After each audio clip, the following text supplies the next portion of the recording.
አንዳንዴ እኮ ዝም ማለት እኮ በጣም ጥሩ ነው ያስከብራል በነገር ሬሳ የሚፈራው ዝም ስለሚል ነው ይባላል ስለማይናገር ምላስ አጥንት የለውም ግን አጥንት ይሰብራል ይባላል ሰዎች በቃላት ይሰበራሉ የማይረሱት ንግግር በጋብቻም ጥሩ ተናግሮ ሴቷን ማሳመን የቻለ ሰው ነው ወደ ጋብቻ መግባት የሚችል ለህፃናት ለምን ደሞ ሲሆን በልጅነት የተነገራቸውን ቃል ይዘው ትልቅ ደረጃ ይደርሳሉ ስሜታዊ በሆነ ሰዓት መናገር የለብን በተናደድን ሰዓትም በተደሰትንም ሰዓት ሰው በተደሰተ ሰዓት የሚገባውን ቃል አይፈጽም መጥፎ ንግግር ሲናገሩን እኛ በመንመልሰው ጥሩ ምላሽ ያንን መጥፎ ነገር ማጥፋት ይቻላል ለምሳሌ ሚስት ተናዳ ድንገት ተነስታ የቤት ዕቃ ሰብስባ ልወጣለ ነው ካለች ውጪልኝ ገላገለኝ እንዳትላት ባይሆን የቀረሽ ዕቃ አለ በላት ምንድነው ካለች የሆነ ቦታ ሰዎች ተገደሉ የሆነ ቦታ እንዲሞቱ ሲባል እንዴት ሰው በሰው ላይ ጨክናን እንላለን ግን ቃላት ራሳቸው ከመግደል አይተናነሱ እዚህ ጋር የቆሰቆስከው ሰዓት ነው ዛጋ የሚነዳው ምንድነው አንዳንዴ ስሜት የሚነኩ ነገሮች ይከሰታሉ ሀገራችን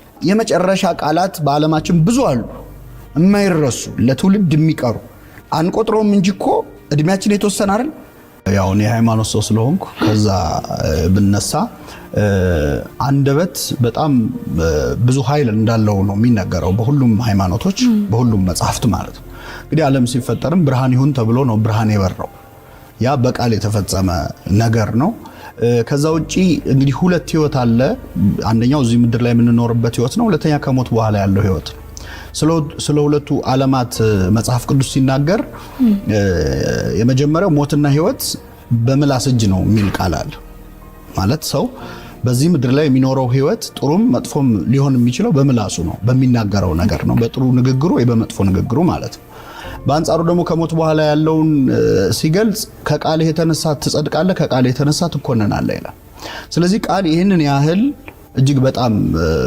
ወሳኝ የህይወት ክፍል ነው በሃይማኖት አካባቢም ደግሞ ጸሎት በቃል ነው የሚደረገው ቡራኬ በቃል ነው የሚደረገው ሰው ንስሐ ቢገባ በቃሉ ነው ቢጠመቅ ውሃው ላይ ጸሎት ይደረግበታል ያ ቃል ነው ውሃው ቃሉና መንፈሱ ነው የሚሰሩት ስለዚህ ቃል ይሄንን ያህል በሁሉም የህይወታችን መንገድ ውስጥ ነው እና ሰዎች ወደ ጋብቻ የሚገቡት ወደ ሌላ ስራም ቢገባ ኢንተርቪው ተደርጎ ነው አይደል ስለዚህ ያም ቃል ነው በመነጋገር ነው ጥሩ የተናገረ ሰው ነው የሚቀጠረው ጥሩ ያልተናገረ አይቀጠርም በትኛውም ዘርፍ ብናየው በጋብቻም ጥሩ ተናግሮ ሴቷን ማሳመን የቻለ ሰው ነው ወደ ጋብቻ መግባት የሚችል ስለዚህ ዓለማችን ከቃል ጋር የተያያዘ ዓለም ነው በአጠቃላይ ያው ውስጥ ያሰበው ነው አንዳንዴ ሰዎች መጥፎ ነገር ይናገሩና ውስጤ ንጹህ ነው ሊሉ ይችላሉ የልባቸውን አውርደው ሲጨርሱ ማለት ነው ግን ማንኛውም ክፉም ጥሩም ነገር የሚወጣው ውስጣችን ከሚያሰላስለው ነገር ነው እንደውም አንድ አባት ምን አሉ ይባላል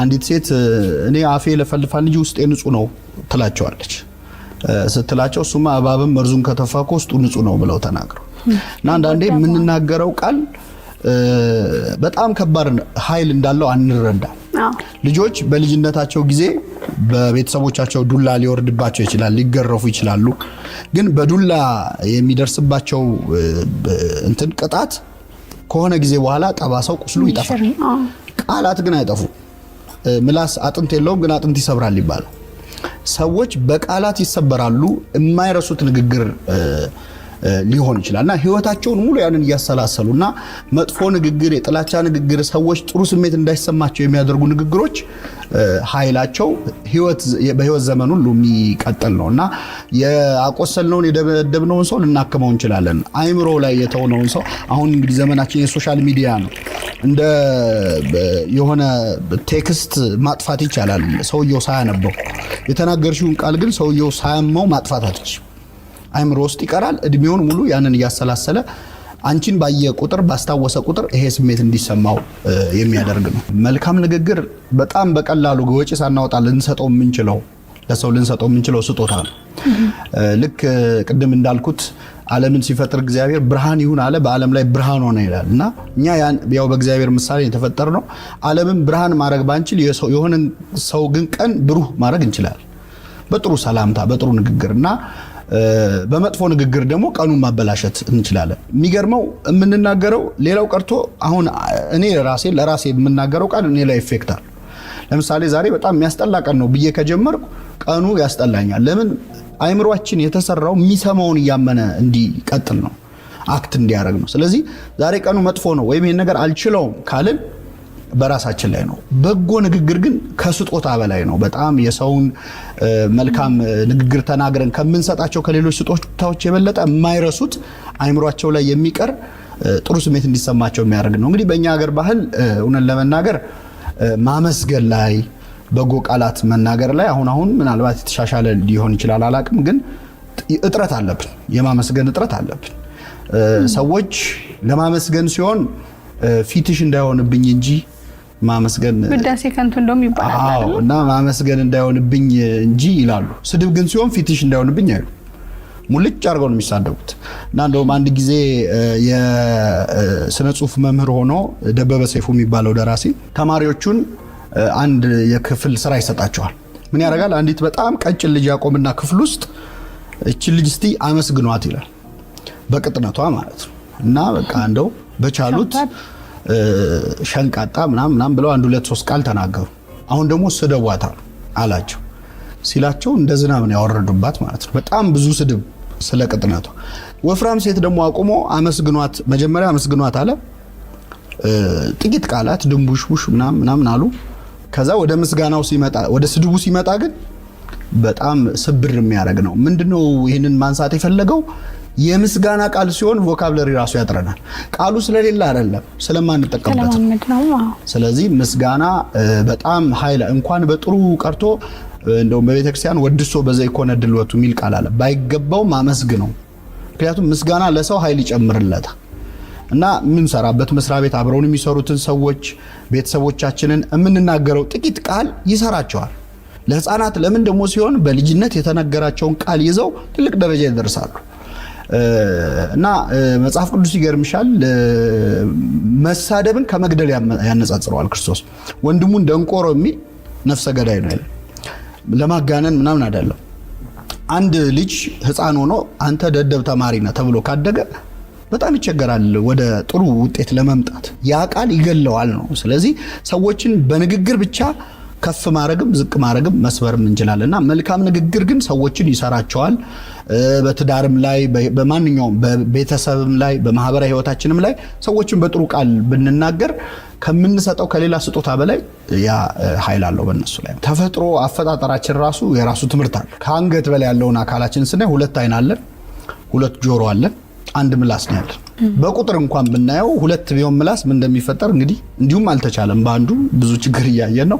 2 ምላስ ቢኖረው ሰው ምን እንደሚያደርግ አስቢው። በፈለግነው ሰዓት ነው የምንናገረው። ደግሞ 2 ራሱ በደንብ ሴኩር የሆነው አካል ነው ምላስ። ከንፈር አለ፣ ከዛ ጥርስ አለ። እንደው ትንሽ ቢዘገይ እኮ ተብሎ እኮ እስኪወጣ ድረስ ማለት ነው። ግን እኛ ከአይንና ከጆሮ በላይ ሰው ከመስማት ይልቅ ለመናገር ይፈጥናል። እና ሰው ለመናገር የዘገየ ይሁን ይባላል። የዘገየ ማለት ለማሰብ ጊዜ እንዲኖረው የምትናገረው ቃል በተለይ ኢሞሽናል በሆነ ሰዓት አንደበት መግራት የሚቻለው ምንድነው? ስሜታዊ በሆነ ሰዓት መናገር የለብንም። በተናደድን ሰዓትም በተደሰትንም ሰዓትም ሰው በተደሰተ ሰዓት የሚገባውን ቃል አይፈጽምም።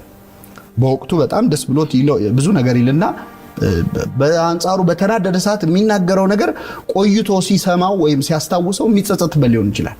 ዘግይቶ መናገር በጣም ወርቃማው ህግ ነው ለንግግር አንደበትን ለመግራት። ከዛ ውጪ ከተፈጥሮ መማር፣ ለመስማት መፍጠን፣ ለማየት መፍጠን፣ ለመናገር ግን ቀስ ብሎ በጥሩ ቃል መጀመር አንዱ አንደበትን የመግሪያ መንገድ ነው። በመሰረቱ አስተያየትም ስንሰጥ ኮንስትራክቲቭ ክሪቲሲዝም ይባላል፣ ወይም ይሄ ገንቢ አስተያየት ማለት ነው። እና አንዳንዴ ሰው የሚናገረው ነገር ጥሩም ሆኖ የሚናገርበት መንገድ ግን ሰውን ሊያስከፋ ይችላል። አንዳንዴ እኔ እኮ ለሷ ብዬ ነው ለሱ ብዬ ነው እኮ የተናገርኩት ይልና ሰው ግን የሚናገርበት መንገድ ኢንቴንሽኑ ጥሩ ሆኖ የሚናገርበት መንገድ ግን መጥፎ ሊሆን ይችላል። ቀላል ምሳሌ ልስጥሽ። ለምሳሌ አሁን አንዲት ሴት ጫማ ልታሰራ አንድ ጫማ ቤት ብትሄድ እና ጫማው ባይበቃት ያ ጫማ ሰሪ ጫማው ጠቦሻል ከሚላትና እግርሽ ትልቅ ነው ከሚላት ጫማው ጠቦሻል ማለት ያለበት ለምንድን ነው? ጫማው የጠበባት እግሯ ትልቅ ስለሆነ ነው። ግን እግርሽ ትልቅ ነው ቢላት ሁለተኛ እዛ ጫማ ቤት አትደርስም። ጫማው ጠቦሻል ካለ ግን ጠቦኛል ብላ ትመለሳለች። ግን ሐሳቡ አንድ ነው። ያው እግሯ ትልቅ ስለሆነ ነው ጫማው የጠበበው ነው። ስለዚህ ሐሳቡ ጥሩ ቢሆንም የምንናገርበት መንገድ ሰዎች ጥሩ እንዲሰሙን አንዳንዴ ከበጎ መጀመር ሊሆን ይችላል። አስተያየትም እኛ ብዙ ጊዜ ሰው ሲያመሰግን እና ጥሩ ቃል ሲናገር አናመሰግንም በባህላችን። አሁን አመስጋኝ ሰዎች እንትና አሽቃባጭ እንደሆኑ እንደው ልወደድ ባይ እንደሆኑ ነው የሚታየው። አመስጋኝ ከሆነ። ተሳዳቢ ከሆነ ደግሞ ሐቀኞች ናቸው። እሱ ፊት ለፊቱ ነው የሚናገረው ብሎ ስድብን ሰው በጣም ያሞግሳል። መሳደብ የሐቀኝነት፣ ማመስገን ደግሞ የልወደድ ባይነት ምናምን አይደለም። እውነት እንግዲህ በሁለቱም ነው፣ በመጥፎም በጥሩም እውነቶች አሉ አይደለ? ስለዚህ አንድ ሰው ለስድብ የሚጠቀምበትን ሐቀኝነት ለምስጋና መጠቀም መቻል አለበት እና አንዳንዴ አስተያየትም ሲሰጥ ከተናጋሪዎቹ አለስልሶ የሰውየውን ስሜት ጠብቆ ከዛ በኋላ ትችት ቢደረግ ነው ሳንዱች የሚል ቲዮሪ አላቸው አንዳንዶች። መጀመሪያ በምስጋና ጀምሮ ከዛ ትችቱን መሃል ላይ አድርጎ መጨረሻውን ደግሞ ልክ እንደ ዳቦና እንቁላል እንደሚበላው ማለት ነው። ግን እንቁላሉ መብዛት የለበት ማለት ስድቡ ወቀሳው ማለት ነው። ግን ትችትም ቢሆን በበጎ መልኩ ነው። የሚሰማው ሰው ደግሞ ሲሰማ ትንሽ ወደ ሰፊ መሆን መቻል አለበት። ሪአክሽኑም በጣም ቁጣ የተሞላበት። አንዳንዴ ሰዎች መጥፎ ንግግር ሲናገሩን እኛ በምንመልሰው ጥሩ ምላሽ ያንን መጥፎ ነገር ማጥፋት ይቻላል። መጽሐፈ ምሳሌ የሚባል መጽሐፍ ይላል መልካም መልስ ቁጣን ታበርዳለች። እና አንዳንዴ በቁጣ ለሚናገረን ሰው በለሰለሰ መንገድ ስንናገረው እያየነው ሲቀየር እናዋለን እዛው። ለምሳሌ በቤተሰብ ሊሆን ይችላል፣ በትዳር። ቅዱስ ዮሐንስ አፈወርቅ የሚባል አባት ሚላል መሰለሽ ለምሳሌ ሚስትህ ተናዳ ድንገት ተነስታ የቤት ዕቃ ሰብስባ ልወጣልህ ነው ካለች ውጪልኝ ገላገለኝ እንዳትላት፣ ባይሆን የቀረሽ ዕቃ አለ በላት። ምንድነው ካለች እኔስ በሆነ ያንቺ ዕቃ አይደለ ወይ እኔንም ጠቅለሽ ይዘሽኝ ውጪ በላት። እርግጠኛ ነኝ ተመልሳ ቁጭ ነው ተመልሳ። እና መልካም ንግግሮች አንዳንዴ የሰዎችን ስሜት የተናገሩትን ራሱ እንዲያጤኑ ተናግረው እስኪጨርሱ ዝም በማለት እንኳን ማቀዝቀዝ ይቻላልና የሚሰማው ሰው ወደ ሰፊ ሆኖ ስድብም ቢሆን ወዲያው ሪአክት ባለማድረግ ሰውየው ተናዶ ይሆናል በማለት ማቀዝቀዝ ይቻላል። እንግዲህ ሁሉም ሰው የራሱ አቋም አለው። ሁሉም ሰው አንድ አይነት ሐሳብ ሊያስብ አይችልም። ግን ያንን ልዩነት የሚገልጽበት መንገድ አሁን ምንድነው? አንድ ጊዜ የጀርመን ቴሌቪዥን ላይ ሉላ አስራተ ካሳ ካልተሳሳትኩ ቃለ መጠይቅ ሲሰጡ በጣም የገረመኝ ነገር ሰማሁ። ምንድነው የሚሉት? አፍሪካ ውስጥ ወይ ደጋፊ ነው ወይ ተቃዋሚ ነው እንጂ ኦፖነንት የሚለው ቃል አቻ የለውም ይላሉ። ማለት ወይ ጠላት ነው ወይ ወዳጅ ነው እንጂ በሐሳብ የሚለይ ለሚለው ሩም የለውም አሉ። እንግዲህ ቮካብላሪ ሊኖር ይችላል የሆነ ሀገር ተፈልጎ፣ ግን ጽንሰ ሐሳቡ የለም። እኛ ስንደግፍም እስከ መጨረሻው ነው፣ ስንቃወምም እስከ መጨረሻው ነው እና በዛ ምክንያት ልዩነቶቻችንን ማስተናገድ አንችልም። አንድ ሰው አይ ይሄም እኮ እንዲህ ማለት ነው ይሄም እንዲህ ሊሆን ይችላል ብሎ ሚዛናዊ ከሆነ በቃ ልወደድ ባይ እንደሆነ ነው የሚቆጠረው። ወይ መጥላት አለበት ወይ ማመስገን እና ሐሳቦቻችንን በጣም በሰለጠነ መንገድ መናገር ይቻላል፣ ሌላውን ሳናስከፋ። አሁን ደግሞ የከፋው ምንድነው? በፊት ስድብ እና ክፉ ንግግር በግል ነው የምንናገር የነበረው። ድሮም እኮ ስድብ ነበር፣ እሱማ በደንብ ነው የምንሰዳደብ የነበረው። ግን አሁን ለየት ያለው ቴክኖሎጂ መጣ። ስለዚህ እኔ አንድ ለምሳሌ በሶሻል ሚዲያ ቢሆን እኔ አንድ ሰው ስሳደብ እሱን ብቻ አይደለም ማስከፋው፣ ያንን ስድብ አይቶ ስለሱ መጥፎ የሚያስብም ሰው አለ፣ ወይ ደግሞ እሱ እንዴት እንዲባላል ብሎም የሚከፋው ሰው አለ። ስለዚህ የብዙ ሰው ህይወት ነው የምነካው ማለት። ሳመሰግንም የዛን ያህል ነው ኃይሉ እና ቴክኖሎጂው አለ፣ የሚቆይ ለትውልድ የሚተላለፍ ስድብ ነው እያደረግን ያለ ነው። እና የሆነ ቦታ ሰዎች ተገደሉ፣ የሆነ ቦታ እንዲሞቱ ሲባል እንዴት ሰው በሰው ላይ ጨክና እንላለን። ግን ቃላት ራሳቸው ከመግደል አይተናነሱ። እዚህ ጋር የቆሰቆስከው ሰዓት ነው እዛ ጋር የሚነዳው እና ሐሳቦቻችንን ልዩነቶቻችንን በጣም ድሮ ዩኒቨርሲቲ ስንማር የመጸዳጃ ቤት ውስጥ ነው ሰዎች ሐሳባቸውን የሚገልጹት እና ሰው ፊት ማለት የሚያፍሩትን ነገር የሚፈሩትን ነገር በቃ በጣም ይጻፋል፣ ሁሌ ቀለም እንደተቀባ ነው። አሁን እዛ መጸዳጃ ቤት ላይ ይጻፉ የነበሩ ነገሮች ፌስቡክ የሚባል መጻፊያ ፕላትፎርም መጣላቸው። ስለዚህ ሰዎች ኢምፐርሰን አግኝቶሽ የማይልሽን ነገር እዛ ላይ ይለዋል። ለምሳሌ አንዳንድን ሰው የሚሳደቡ ሰዎች ያንን ሰው በአካል ቢያገኙት ፊት ለፊት አይኑን እያዩ እንደዛ ሊሉት አይችሉም። ውስጣቸው የማያምንበትን ነገር እንደፈለጉ የመናገር ያ ደግሞ ሰው ሲሳደብም ራሱን ወክሎ አይሳደብም። በነገራችን ላይ አሁን ደግሞ የመጣብን ጣጣ እኔ እንደዚህ ነው ብሎ አይደለም የሚሳደቡ፣ እኛ ብሎ የሆነ ወገን ወክሎ ነው የሚሳደበው። ተሰዳቢውም ተሳዳቢውም የሆነን ወገን ወክሎ ነው የሚሳደቡት። ያ ደግሞ መሬት ላይ ብዙ ችግር ያመጣል፣ እያየነውም ነውና ኃላፊነት በተሰማውና በታረመ መንገድ ሐሳብን መግለጽ በጣም በጣም አስፈላጊ የሆነበት ዘመን ላይ ነው። በአንዳንድ ማህበራዊ ጉዳዮች ላይ በአንዳንድ ሀገራዊ ጉዳዮች ላይ የብዙ ሰው ህይወት ሊነካ በሚችልና የኦፒኒየን ሊደርነት ሮል ያለው ሰው ማለት እሱ የሚናገረውን ይዘው ሰዎች ህይወታቸውን የሚወስኑ የሆነ ሰው በጣም መጠንቀቅ አለበት። ያው ምንድነው አንዳንዴ ስሜት የሚነኩ ነገሮች ይከሰታሉ በሀገራችንም በዓለማችንም እና በዛ ስሜት ላይ ሆነን ስንጽፍ ሌላ ቀን የማናምንበትን ነገር ኮምፕሮማይዝ አድርገን ልንጽፍ እንችላለን። ስለዚህ ያን ቀን ባንጽፍስ? አንዳንዴ እኮ ዝም ማለት እኮ በጣም ጥሩ ነው፣ ያስከብራል። በነገር ሬሳ የሚፈራው ዝም ስለሚል ነው ይባላል፣ ስለማይናገርና አንዳንዴ እንደው ዝም አለ እኮ ተብሎ እኮ መከበር አለ። ሁሉም ነገር ላይ ኮሜንት ማድረግ ላይኖርብን ይችላል። ሁሉም ነገር ላይ አስተያየት መስጠት ላይኖርብን ይችላል። ስለዚህ በተለይ ስትጽፍም ስትናገርም እንደው ለማንኛውም ሰው ጥሩ ጽንሰ ሐሳብ ምናልባት የዛሬው ቀን የምትሞትበት የመጨረሻ ቀን በህይወት የምትኖርበት ቢሆን አሁን የምትጽፈው ማለት የመጨረሻ ቃል ነው። እስቲ የመጨረሻ ቃል ተናገሩ ቢባል ምን ተናግረን ምን ሞተው?